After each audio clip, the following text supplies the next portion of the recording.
डालने के लिए जाएं तो अपना एक एक कीमती वोट केतली के चुनाव निशान पर डाल के अपने भाई चंद्रशेखर आजाद को इस लड़ाई को लड़ने की ताकत दे। और तो और दिन में पूरे क्षेत्र में हल्ला मच जाएगा। हल्ला तो अभी मच गया है, हल्ला तो अभी मच गया है, हल्ला तो अभी मच गया है।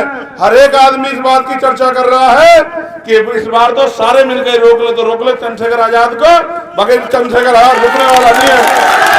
अगर सारे ही इकट्ठे हो जाए, सारे ही पैसे वाले, सारे ही अमीर अगर इकट्ठे हो जाए तो भले ही रोक ले, वरना चंद्रशेखर आजाद पे सदगुरु रविदास जी महाराज का आशीर्वाद है, उसको कोई नहीं रोक सकता। इस बार ये हल्ला तो पूरे नगीना में मच रहा है, क्योंकि घोड़े पे बैठने चढ़ने से रोके, जो हमें मटकी छूने पे हत्या करें, वो हमें कुर्सियां देंगे, तो भाई ये हमारी गलतफहमी हो सकती है। उनका बस चले हमसे सांस लेने का अधिकार छीन लें, उनका बस चले हमारे तन से कपड़े और हमारी खाल भी उतार लें।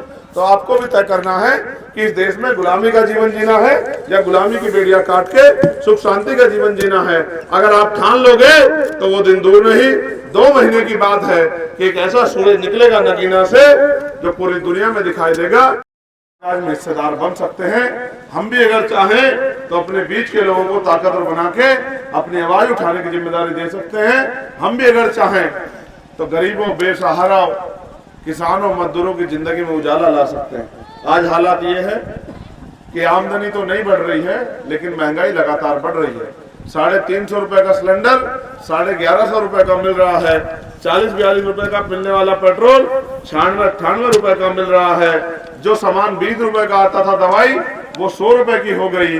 और मजदूर को न्यूनतम वेतन भी 300, 350, 400 रुपए मिल रहा है। सच ये है, एक दिन का खर्चा इतना बैठता है जितने पैसे एक परिवार कमाता है इस देश में। क्योंकि जाति के आधार पे सम्मान मिलता है, तो किसान, कमेरे, नौजवान, जो 85% लोग हैं, उनको आज भी इस देश में सम्मान नहीं मिलता है। सम्मान तो छोड़िए, सच तो ये है कि उनको अच्छा खाना पीना, अच्छा पहनने के लिए कपड़ा और अच्छा सर ढकने के लिए छत भी अभी तक नहीं मिल पाया है। समाज को अगर स्थिति के रूप में आप देखोगे तो उदाहरण के लिए कहीं और जाने की जरूरत नहीं, अपना गांव ही देखना कि गांव में कितने परिवार ऐसे हैं जिनके पास 4 पहियों की गाड़ी पहुंच गई है, कितने परिवार ऐसे हैं जिनके पास 2 पहियों गाड़ी पहुंची है, कितने परिवार ऐसे हैं जिनकी आमदनी 50,000 रुपए से ज्यादा है महीने की, और कितने परिवार ऐसे हैं जिनके अगर लोग मेहनत मजदूरी ना करें तो उनको रोटी भी ना मिले। सच तो ये है मेरे प्यारे भाइयों बहनों, हमें बाबा साहब ने राज करने के लिए वोट दी थी,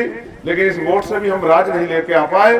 कुछ ना कुछ हमने भी लापरवाही की है और दुश्मन भी बड़ा सतर्क है। जब बाबा साहब वोट का अधिकार लेके आए तो दुश्मन ताकतवर था, उसने बैठ के चर्चा की कि इनके पास वोट है, हमारे पास नोट है, हम इनकी वोट को नोट से खरीद लेंगे। लंबे समय हमारा वोट बिकता रहा, क्योंकि आर्थिक रूप से गरीब होने के कारण हमें पैसा अच्छा लगता था, हमें पावर अच्छी नहीं लगती थी। हमें ये भी समझ नहीं थी कि जिनके पास पावर होती है, पैसा तो उनके पैरों की धूल होती है। लंबे समय तक ये चलता रहा। फिर मान्यवर काशीराम साहब ने इसको बंद कराया। उन्होंने नारा दिया कि वोट की रक्षा बहन बेटियों की रक्षा की तरह करनी। वोट की रक्षा ऐसे करनी है जैसे हम बहन बेटी का सम्मान करते हैं। और उन्होंने ये भी कहा, वोट को फेंकते नहीं है, वोट को बेचते नहीं है, वोट को जिम्मेदार आदमी को सौंपते हैं। जैसे हम अपनी बहन बेटी का रिश्ता करते हैं, अच्छे से अच्छा घर परिवार देखते हैं, ये देखते हैं उसमें कोई ऐब और कोई इस तरह की परेशानी तो नहीं, वो रोजगार करता नहीं करता, ये सब देख के हम अपनी बिटिया का, बहन का रिश्ता सौंपते हैं। इसी तरह से हमें अपनी वोट को भी जिम्मेदार आदमी को सौंपना चाहिए। समाज समझ गया और वोट की बिक्री बंद हुई। हमारा राज भी आया, लेकिन 2006 में उनके जाने के बाद फिर राज से हम लोग बाहर हो गए।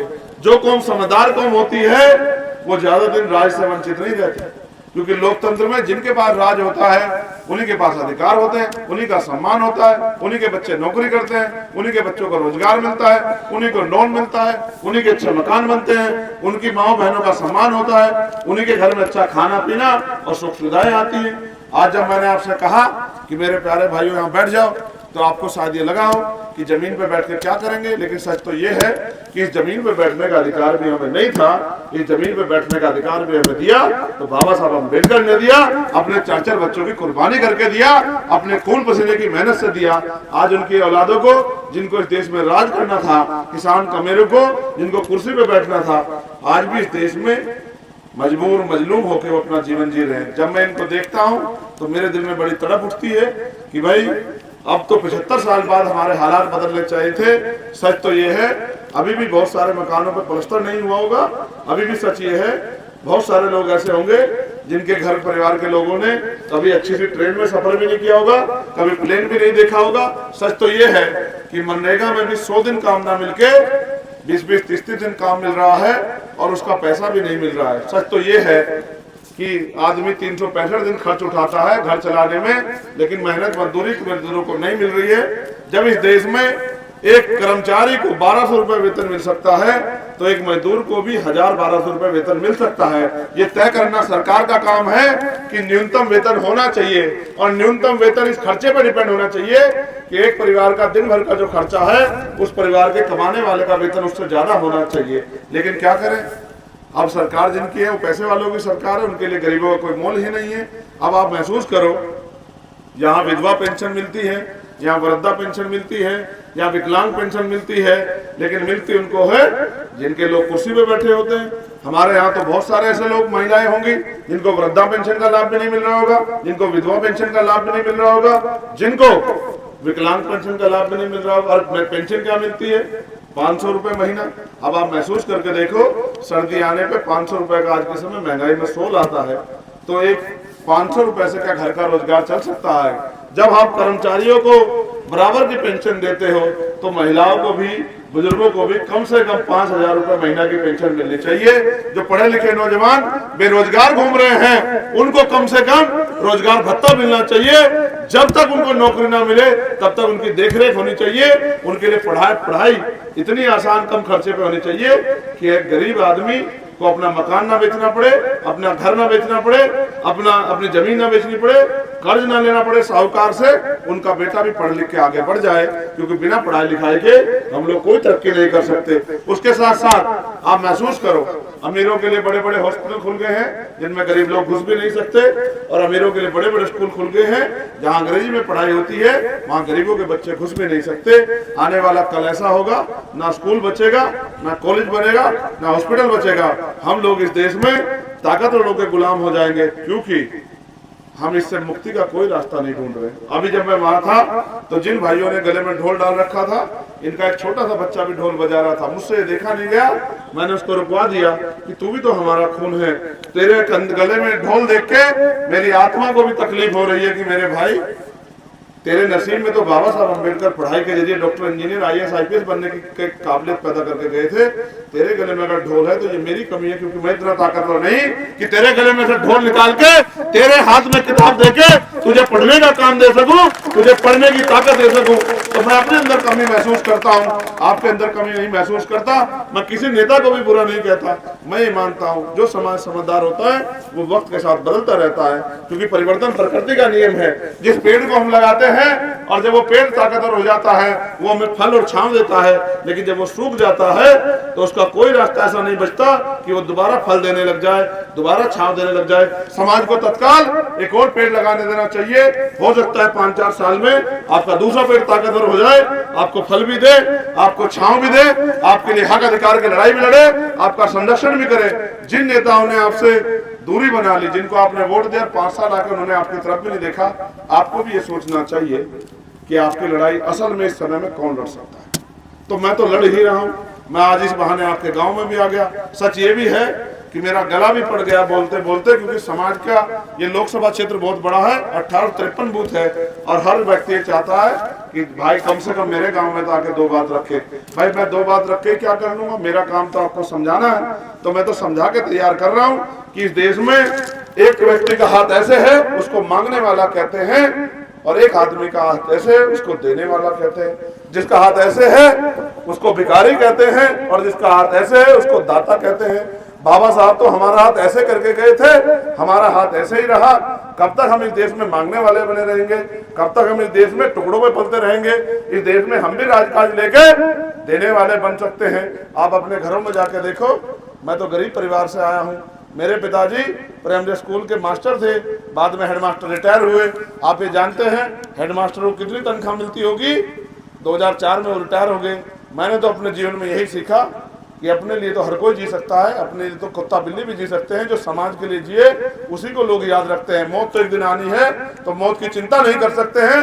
अगर अपने लोगों के लिए कुछ कर गए तो इस दुनिया में अमर हो जाएंगे। मैं तो ये भी मानता हूं कि जो लोग नहीं बिकते उनकी तस्वीरें बिकती हैं। इसलिए हमने तय किया है इन गुलामी की बेड़ियों को काटने के लिए हम हर कीमत चुकाने के लिए तैयार हो। जानते हो, जब भी मैं लड़ने जाता हूँ, किसी बहन के का अपमान हो, किसी के पति की हत्या हो, किसी के बेटे की हत्या हो, किसी को मूछे रखने में मारा जाए, किसी को मटकी छूने में मारा जाए, किसी को घोड़ी पे बैठने में मारा जाए, मैं हर जगह जाके जान की बाजी लगा के उसका विश्वास बढ़ाता हूं कि मेरे भाई, मेरी बहन, मेरी माँ, मेरी बिटिया, अपने आप को अकेला मत समझना, चंद्रशेखर आजाद तेरे साथ खड़ा है। और इसकी कीमत भी चुकानी पड़ती है। जो लोग सत्ता में बैठ के सोचते हैं कि हमारा तो कोई कुछ बिगाड़ नहीं सकता, जब वो जेल जाते हैं तो झूठे मुकदमे करवाते हैं ताकत के दम पे। कभी कभी मुझे जेल जाना पड़ता है। मैंने 16-16 महीने जेल काटी। मैंने दिल्ली की तिहाड़ 2-2 बार काटी। उसके बावजूद भी जब मैं इन पर नहीं रुका तो 4-4 गोली चला दी। एक गोली मेरी पीठ चीर के निकल गई, लेकिन मेरे भाइयों बहनों का, मेरी माओ का और सतगुरु रविदास जी महाराज का, बाबा साहब अम्बेडकर का ऐसा आशीर्वाद मेरे साथ है कि अभी मैं इनके बस का मरना नहीं, मारना नहीं हूँ। अभी मैं आपको छोड़ के जाने वाला नहीं हूँ, क्योंकि मैं भी जानता हूँ कि मुझे जो जिंदगी दी है कई बार मौत के करीब से निकाल के, वो इसलिए दी है जिनकी कल जयंती है सतगुरु रविदास जी महाराज ने, इसलिए क्योंकि अभी आपकी जिंदगी में सवेरा आना बाकी है। कब तक हम इस देश में गरीबी बेबसी के साथ जीते रहेंगे? भाई, जो टैक्स का पैसा हम जमा करते हैं उसी सरकार चलती है। वो सरकार पूंजीपतियों के 10-10 लाख करोड़ रुपए माफ कर देती है, आपका बिजली का बिल भी माफ नहीं कर सकती। आप ये महसूस करो, जब अमीरों का, अधिकारियों का, नेताओं का बिजली का बिल माफ हो सकता है, उनके बच्चों को, उनको अच्छा इलाज मिल सकता है, तो गरीबों को क्यों नहीं मिल सकता? लेकिन ये होगा तभी जब राजकाज आपके पास होगा, और राजकाज लोकतंत्र में वोट की शक्ति से बनता है। अगर आप ठान लो, जैसा कि ओमपाल जी ने कहा कि भाई ये गांव वो गांव है, अगर ये नागर जग के लोग ठान ले और ये मन में पैदा कर ले कि भाई हमें अपने आदमी को ताकत देनी है, तो आधी लोकसभा तो यही तैयार कर देते हैं। मुझसे ये बता दो कि कौन सी ऐसी लड़ाई बची है जिसको लड़के मैं ये विश्वास पैदा कर दूं कि मैं आपका खरा हूं। अगर कोई ऐसी लड़ाई बाकी हो तो मुझे बता दो, और अगर नहीं बाकी है तो इस बार इस लड़ाई मेरा साथ दे दो कि जो मैं करना चाहता हूं, जिन अंगारों को दिल में लेकर बैठा हूं, उनको जमीन पर उतार के आपके घरों में सुख शांति का जीवन लाने के लिए, अपने भाइयों को रोजगार देने के लिए। अभी आपने देखा होगा पुलिस की भर्ती का पेपर आया, आपके गांव में से कुछ बच्चों ने भरा होगा। भरा था क्या? किन किन ने भरा बताओ? तो आप ये देखो, पेपर आया बाद में, उत्तर आया पहले है। 48 लाख बच्चों ने 400-400 रुपए के हिसाब से 200 करोड़ रुपए सरकार के खाते में डाले, और सरकार के लोगों ने पेपर लीक करा के आपके भविष्य पे चौपट मार दिया, आपके भविष्य के साथ खिलवाड़ कर दी, और 200 करोड़ रुपए जेब में गिर के, कितना बढ़िया इन्वेस्टमेंट है कि ना हिंग लगी ना फटकरी, और रुपया 200 करोड़। तो 200 करोड़ रुपए लेके सरकार बैठ गई और आप धक्के खा के अपने घर पे आके बैठ गए। आप ये सोचते हो भाजपा के लोग आपको नौकरी देंगे? जो लोग हमें स्वाभिमान सम्मान का जीवन ना दे, हमारी बहन बेटी की हत्याओं पे एक शब्द ना बोले, जो हमारी मूछें काटे, घोड़ी पे बैठने चढ़ने से रोके, जो हमें मटकी छूने पे हत्या करें, वो हमें कुर्सियां देंगे, तो भाई ये हमारी गलतफहमी हो सकती है। उनका बस चले हमसे सांस लेने का अधिकार छीन लें, उनका बस चले हमारे तन से कपड़े और हमारी खाल भी उतार लें। तो आपको भी तय करना है कि इस देश में गुलामी का जीवन जीना है या गुलामी की बेड़ियां काट के सुख शांति का जीवन जीना है। अगर आप ठान लोगे तो वो दिन दूर नहीं, 2 महीने की बात है कि एक ऐसा सूरज निकलेगा नगीना से जो पूरी दुनिया में दिखाई देगा, क्योंकि आपको सतगुरु रविदास जी महाराज को, बाबा साहब अम्बेडकर को मानने वाले, जानने वाले लोग, इस विचार पे चलने वाले लोग पूरी दुनिया में रहते हैं। मैं सभी लोगों के टच में हूँ। हर एक आदमी ये कह रहा है चंद्रशेखर भाई देश बचा लो, चंद्रशेखर भाई देश बचा लो, चंद्रशेखर भाई संविधान बचा लो। अकेला चंद्रशेखर आजाद कैसे बचाए? अगर लाठी से बचाना होता तो मैं बचा लेता, मगर ये तो वोट से बचेगा। वोट आपके हाथ में। अगर मेरी वोट 1 की जगह 1000 गिनी जाती तो शायद मैं 1,000 एक की बार कितनी बार वोट देता, लेकिन ये तो 1 ही गिनी जाएगी। इसलिए मैं आपसे आग्रह करूंगा, इस लोकतंत्र में अपने आप को गुलाम मत समझो। अपने लिए कुछ करके दिखाना चाहते हो, आने वाली नस्लों को सुख शांति का जीवन चाहते हो, अधिकार चाहते हो, तो फिर लड़ना सीखो यार। और लोकतंत्र में लड़ने के लिए लाठी की जरूरत नहीं है। बटन दबाओ, राज ले लो, बटन दबाओ, राज ले लो, बटन दबाओ, रोजगार ले लो, बटन दबाओ, नौकरी ले लो, बटन दबाओ, जमीन ले लो, बटन दबाओ, महंगाई के खत्म कर दो, बटन दबाओ, और स्वाभिमान सम्मान का जीवन ले लो, बटन दबाओ, बहन बेटियों को होने वाला जुल्म बंद कर दो।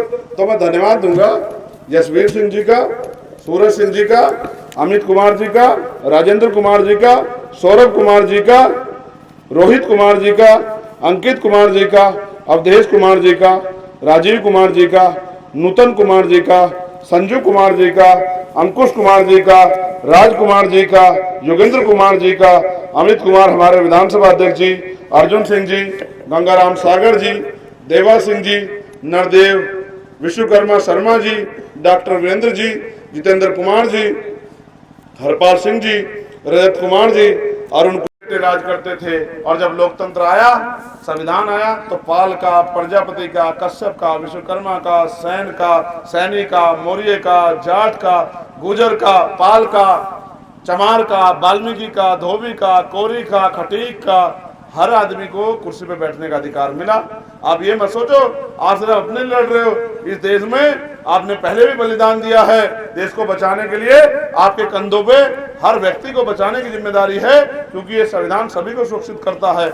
मैं आपसे आग्रह करूंगा कि इस बार जब आप 24 का वोट डालने के लिए जाएं, तो अपना एक एक कीमती वोट केतली के चुनाव निशान पर डाल के अपने भाई चंद्रशेखर आजाद को इस लड़ाई को लड़ने की ताकत दे।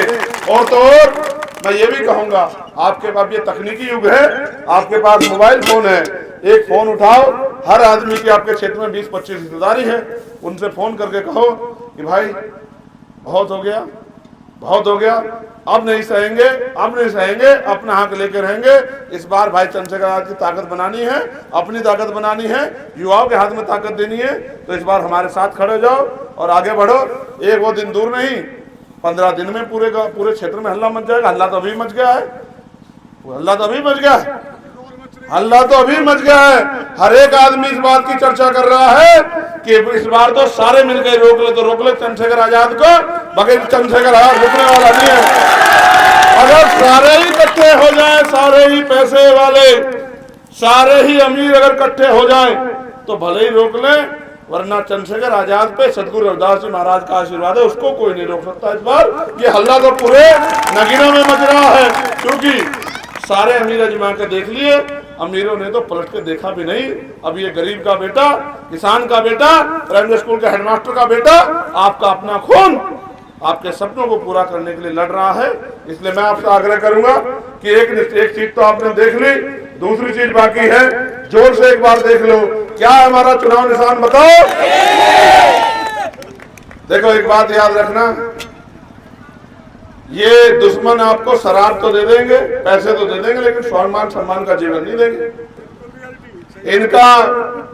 इनका दिया पैसा 5 दिन घर तो चला देगा, लेकिन बहन बेटी के साथ होने वाले जुल्म को नहीं रोक सकता, आपको अधिकार नहीं दिला सकता। तो मैं आपसे ये भी आग्रह करूंगा, ये गन्ने वाला ट्रैक्टर हट जाए, गन्नों को भी, किसानों को भी उनकी फसल का उचित दाम हम ही दिलाएंगे। याद रखना मेरी बात को, इनका बिजली का बिल भी हम ही जो है खत्म कराएंगे, और गरीबों को जो बिजली के बिल चढ़े हुए हैं, इन बिलों को भी हम ही खत्म करवाएंगे। ये भी हमने ठान लिया कि हर गरीब किसान मजदूर की आवाज बनेंगे। अब मैं आपसे आग्रह करूंगा कि इस लाइन को और एक बार देखो, क्या लिखा है बताओ। तो इस बात को भी समझो, जिनसे मुकाबला है बहुत पैसे वाले, जिनसे मुकाबला है वो बहुत ताकतवर है, जिनसे मुकाबला है इसमें कुछ पैसे, जिनसे मुकाबला है वो साधन संपन्न लोग हैं, उनकी सरकारें हैं, उनपे बहुत धन्ना सेठ मदद करने वाले, अडानी अंबानी जैसे उनके रिश्तेदार हैं, जिनके भरोसे वो देश बेच रहे हैं, उनका अडानी अंबानी प्राइवेट सेक्टर कर रहे हैं, आपकी नौकरी आरक्षण खत्म हो रहा है।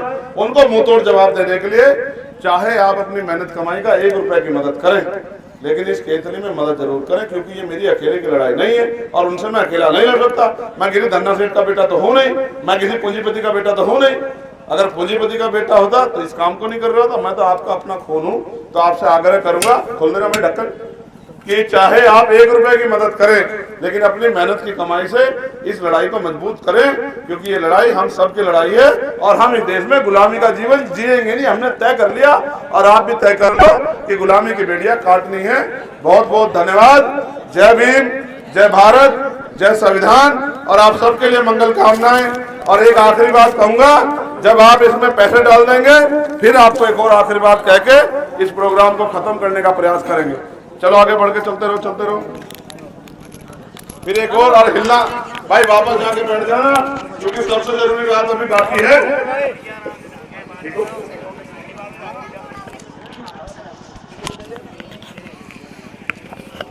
इस देश में जब भी किसी गरीब कमजोर पे अत्याचार हुआ, भीम आर्मी के लोगों ने बढ़ चढ़ के हिस्सा लेके उनके आवाज उठाने का काम किया।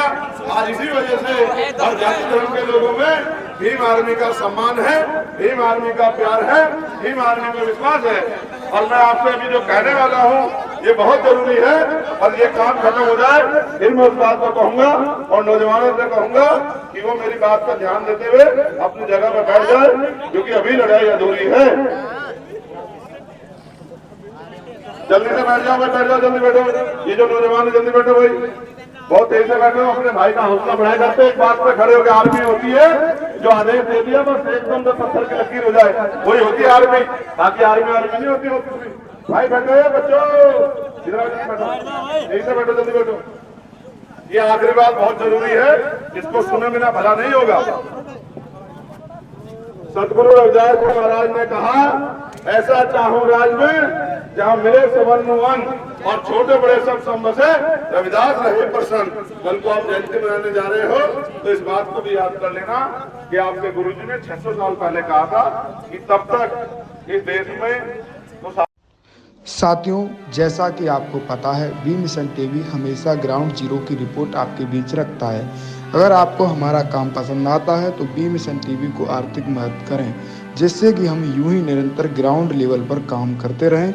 स्क्रीन पर दिख रहे QR कोड को स्कैन करें और अपने दान की राशि बी मिशन टीवी के खाते में भेजें। QR कोड के अलावा आप हमारी UPI ID bmissiontv@ybl पर भी मदद भेज सकते हैं। जय भीम।